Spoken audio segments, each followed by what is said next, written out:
Board exam में 90% से ज़्यादा स्कोर करना हर कोई चाहता है। अगर हमें अच्छा स्कोर करना है बच्चों, तो हमें अपने आंसर शीट को, जो हमारी उत्तर पुस्तिका होती है, उसमें हमें आंसर्स को अच्छे तरीके से लिखना होता है। हमें प्रेजेंटेशन अच्छी करनी होती है, तभी हमें भरपूर नंबर, पूरे पूरे नंबर मिल पाता है। ठीक है, तो एग्ज़ाम में, बोर्ड एग्ज़ाम में कॉपी को कैसे लिखा जाता है, वो मैं आज के इस वीडियो में बताने वाला हूँ। और ये हर बोर्ड का बच्चा देख सकता है। प्लीज़ इस वीडियो को शुरू से लेकर एंड तक देखना। ठीक है, तभी आप चीज़ों को समझ पाएंगे, कर पाएंगे।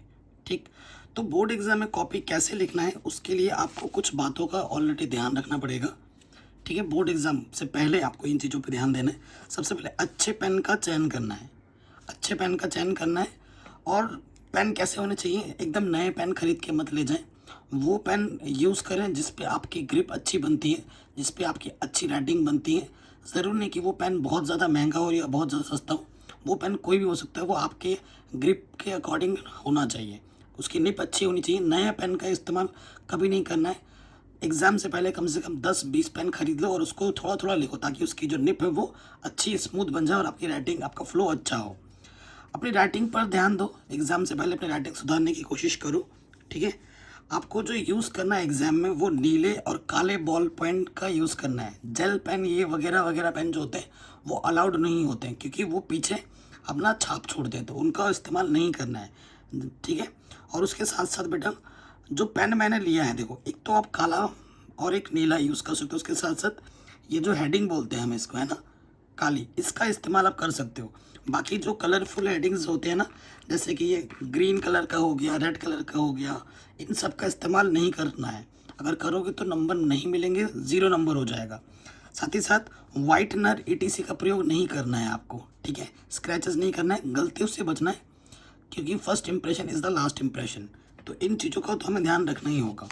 ठीक है, मेरे पास बच्चों पेपर है और इस साल पैटर्न चेंज हुआ है। तो पैटर्न चेंज हुआ है, उसी पैटर्न का अकॉर्डिंग ही बताऊंगा, क्योंकि बाकी बोर्ड्स, सारे बोर्ड्स के हिसाब से मैं इस वीडियो को बनाऊंगा। तो वीडियो को पूरा देखना है। एक ये मेरे पास एक कॉपी है। ठीक है, आपको ऐसी एक कॉपी मिलेगी। ठीक है, उसका इंट्रोडक्शन पार्ट में आपको आपका नाम यहाँ लिखा हुआ, लेकिन नाम लिखने के लिए कभी नहीं आता। आपको यहाँ रोल नंबर लिखना होगा। ठीक है, क्लास लिखनी होगी, सेक्शन नहीं आता है, सब्जेक्ट लिखना होगा, सब्जेक्ट का कोड आएगा। सब्जेक्ट कोड आपके पेपर में लिखा हुआ होता है। जैसे मेरे पास एक पेपर है, देखो बच्चों, ये मेरे पास पेपर 2022 का। तो ठीक है, तो ये देखो सब्जेक्ट कोड है 231 HOG। जो कोड लिखा हो वो कोड यहाँ लिखा जाएगा। ठीक है, ये गणित का है, तो जो सब्जेक्ट को वो आप लिखोगे, यहाँ पर डेट लिखोगे। रोल नंबर अंकों में भी लिखना है, रोल नंबर शब्दों में भी लिखना है। ठीक है, शब्दों में लिखने का तरीका क्या होता है, यहाँ एक लिखा हुआ है ना, तो यहाँ लिख सकते हैं 1, यहाँ 4, ऐसे लिखना है, कॉमा लगाते हैं। फिर यहाँ पर 7 है, 7, फिर 0 ऐसे लिखा जाता है, फिर 5, है ना। ऐसे ऐसे जितना तक हो वैसे लिख दो। कोई करोड़ लाख करके भी लिखता है, वैसे भी लिख सकते हो, वरना ऐसे भी लिख सकते हो। ठीक है, और हाँ, सिग्नेचर करवाना मत भूलना। ठीक है, एग्जामिनर जो बैठा हुआ है बेटा, उसका सिग्नेचर आपके कॉपी में होना ही चाहिए। अगर आपके उसका सिग्नेचर आपके कॉपी में नहीं होगा, तो आपकी कॉपी चेक भी नहीं होगी। ध्यान रखना है। अगर आप B कॉपी लेते हैं, तो B कॉपी में भी सारी डिटेल्स भरनी है और उसके सिग्नेचर करने हैं। और जब आप B कॉपी ले लोगे और सिग्नेचर करोगे रजिस्टर शीट में, तो वहाँ पर भी आपको साइन करना होगा, नहीं तो चीज़ें गलत हो जाएंगी। कई लोगों को मैंने देखा है, कई यूट्यूबर्स बताते हैं कि हमें यहीं से लिखना चाहिए। कभी नहीं लिखना चाहिए यहाँ से। ठीक है, यहाँ से कभी नहीं। जिस पेज में आपकी एंट्री होगी ना, वो पेज पूरा ही भर जाएगा, तो ये यहाँ तो लिखना ही नहीं है। और इसके पीछे वाला जो पेज होता है, इसमें भी आपको कभी भी कुछ भी नहीं लिखना है। यहाँ या इस पेज में आप लिखोगे ना, तो ये पेज आपको लिखने के बाद इसके पीछे वाला जो पेज होता है अटैच, इसमें भी कभी कुछ नहीं लिखना है। उसके बाद आ जाते हैं अगले पेज, जहाँ से आपको एंट्री करनी है। ठीक, अब और एक चीज़ बताऊंगा।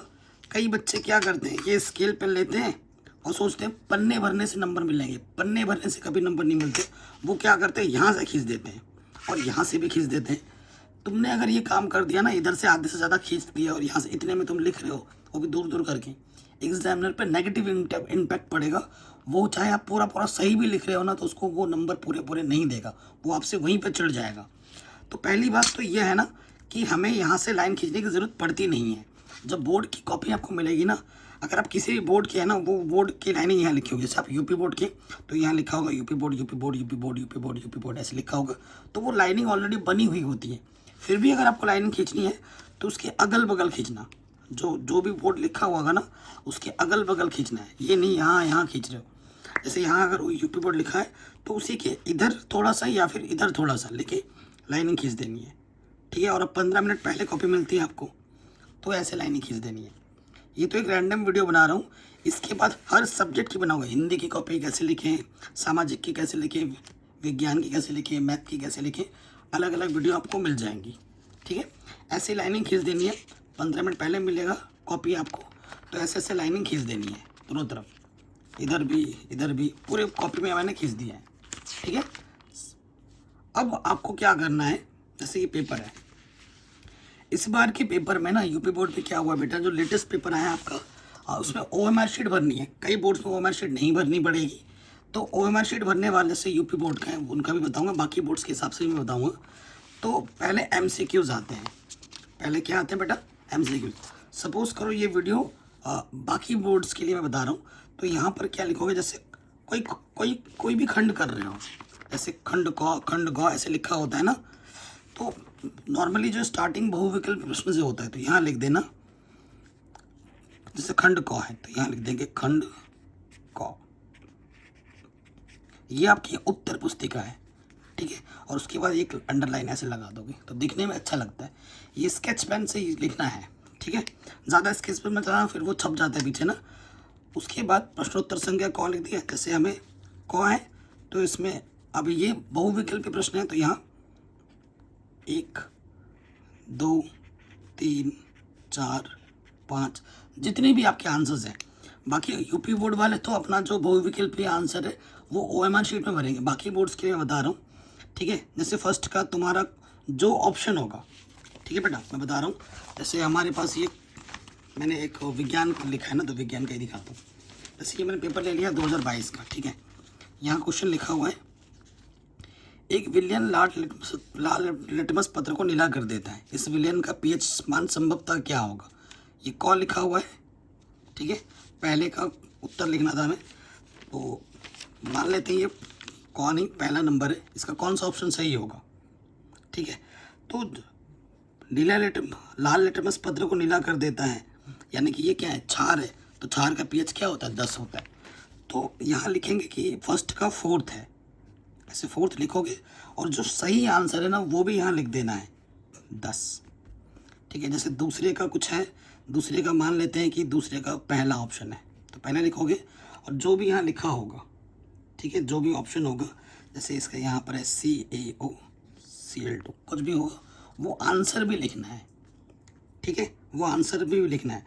जैसे तीसरे का आपका आंसर होगा, जो आपका आंसर होगा तीसरे का पहला है, पहला लिखा, और जो आंसर है यहाँ वो लिख देना होगा 3 × 10⁸ मीटर प्रति सेकंड। मेरी बात समझ रहे हैं ना, मैं कहना क्या चाहता हूँ, ठीक। ये सब करने के बाद देखो चौथा है, चौथे का आंसर क्या होगा वो भी लिख दो। चौथे का मान लो कि इसका आंसर तीसरा है, चौथे का तीसरा लिखने के बाद जो आंसर होगा ना बेटा वो भी लिख दोगे यहाँ पर, माइटोकॉन्ड्रिया, माइटोकॉन्ड्रिया।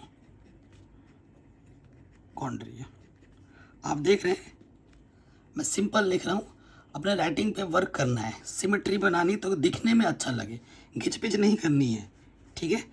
एंड फिर इसका मान लो कि इसका क्या है, इसका चौथा ऑप्शन है 5वें का, जिसका ओम है, इसका मात्रक ओम, ये तो ऐसे लिखना है आपको, ठीक है।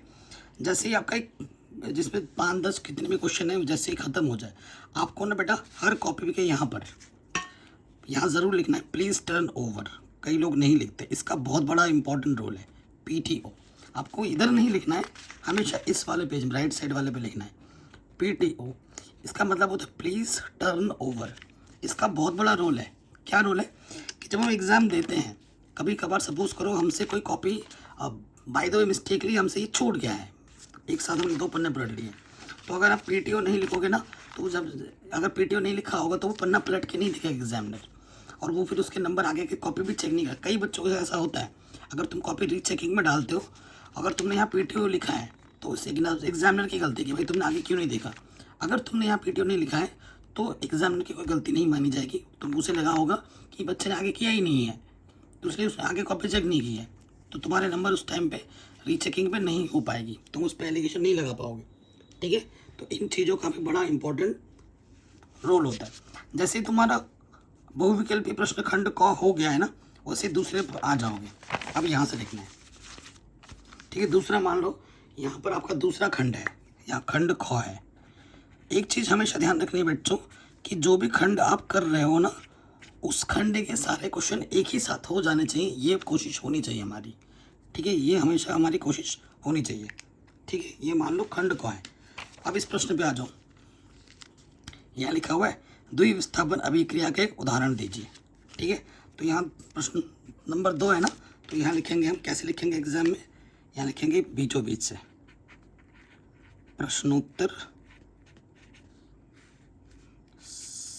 संख्या 2, ये लिख दिया। अब हमसे बोला है द्विविस्थापन अभिक्रिया का उदाहरण दो।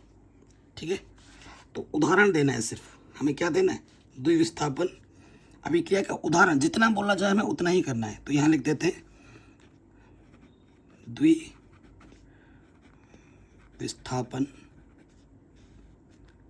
अभिक्रिया।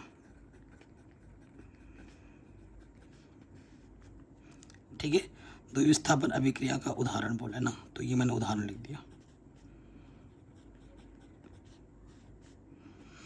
अब उदाहरण पूछा है, उदाहरण लिख देंगे हम। बहुत सारे उदाहरण है, आपसे एक पूछा है तो एक लिख देते हैं यहाँ से।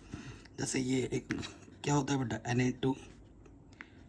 Na2SO4 प्लस BaCl2 तीर का निशान, BaSO4 प्लस 2NaCl। ठीक है, ये चीज़ है।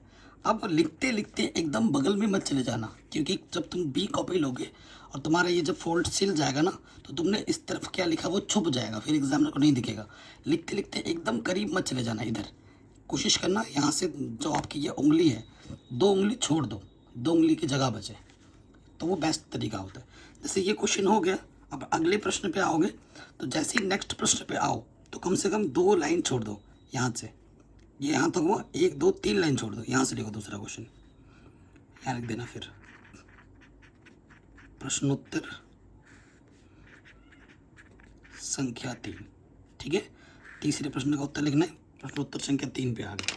हमसे पूछ रहा है क्या, तीसरा क्वेश्चन क्या है, एक गोलीय दर्पण की वक्रता त्रिज्या 25 सेंटीमीटर है, इसकी फोकस दूरी क्या होगी। ये एक न्यूमेरिकल है, तो इसको कैसे करना है वो देखिए। तो न्यूमेरिकल यहाँ से सबसे पहले, न्यूमेरिकल जब भी होते हैं पहले लिखते हैं जो दिया हुआ है। ठीक है, यहाँ लिखेंगे दिया हुआ है प्रॉपरली, कुछ भी शॉर्टकट नहीं करना है, फिर गड़बड़ हो जाएगी। हमें क्या दे रखा है, वक्रता त्रिज्या दे रखा है, दिया है वक्रता त्रिज्या। ठीक है, वक्रता त्रिज्या को हम 8 से प्रतिशत करते हैं, वो क्वेश्चन में दे रखा है 25 सेंटीमीटर। ठीक है, हमें इसकी फोकस दूरी निकालनी है, तो यहाँ लिख देंगे फोकस दूरी। फोकस दूरी का हम F से प्रतिशत करते हैं, F पर प्रश्नवाचक चिन्ह लगा देंगे, क्योंकि इसका मतलब फोकस दूरी हमें ज्ञात करनी है। ठीक है, अब यहाँ पर तुम्हारे ना लिखते, अभी जगह बच रही 3 लाइन और लिख दो यहाँ पर। अब यहाँ पे आना, चूँकि आप जानते हो जो F बराबर होता है वो R/2 होता है। ठीक है, अब हल कर, यहाँ मत करने लग जाना, सोचो कि यहीं कर दूँ ना, यहाँ पर कभी नहीं करें, इस लाइन के नीचे कभी भी हल नहीं करना है, यहीं तक करना है। ठीक है, यहीं तक करना है। अब नेक्स्ट पेज पे आ जाओ। अब मान ये F तुमने रखा, R का मान मुझे 25 दे रखा है, बट्टे में 2 भाग दे दो। ठीक है, यहाँ से लिख दो 2 1 कम 2, 2 दूनी 4, 2 पंजे 10 सेंटीमीटर। ठीक है, जब भी तुम्हारा इस तरीके के न्यूमेरिकल आए तो उस आंसर्स को डब्बे में बंद करो ऐसे। ठीक है, उस आंसर्स को डब्बे में बंद करो। ठीक है, और लास्ट में ज़रूर लिखो अतः फोकस दूरी F बराबर 12.5 सेंटीमीटर होगी।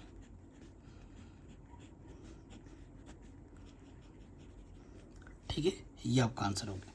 जैसे ये क्वेश्चन खत्म हुआ, कितनी लाइन बच रही है, 1 2 3, अगला प्रश्न डाल दो यहाँ पर।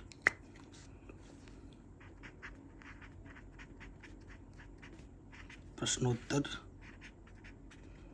संख्या 3 हो गया, तब 4 आ जाएगा यहाँ से।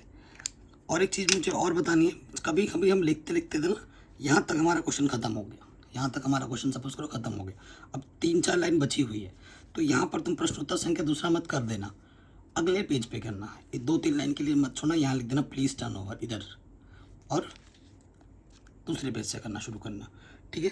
अब आ जाओ, ऐसे ही करते रहना है हमें चौथे, और कोशिश करनी है कि हमें एक क्रम में लिखोगे तो बढ़िया होता है, वरना जो आपको पहले आता वो करो, लेकिन जो खंड है आपका, उस खंड को जितने भी क्वेश्चन आंसर है उसी एक ही सीरियल में होने चाहिए, एक ही जगह होने चाहिए, ये बोला गया है आपके लेटेस्ट पैटर्न में।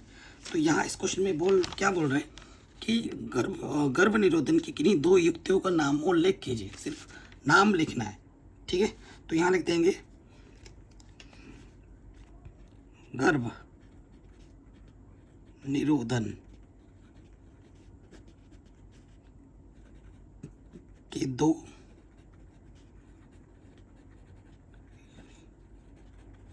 युक्तियों के नाम निम्नलिखित हैं।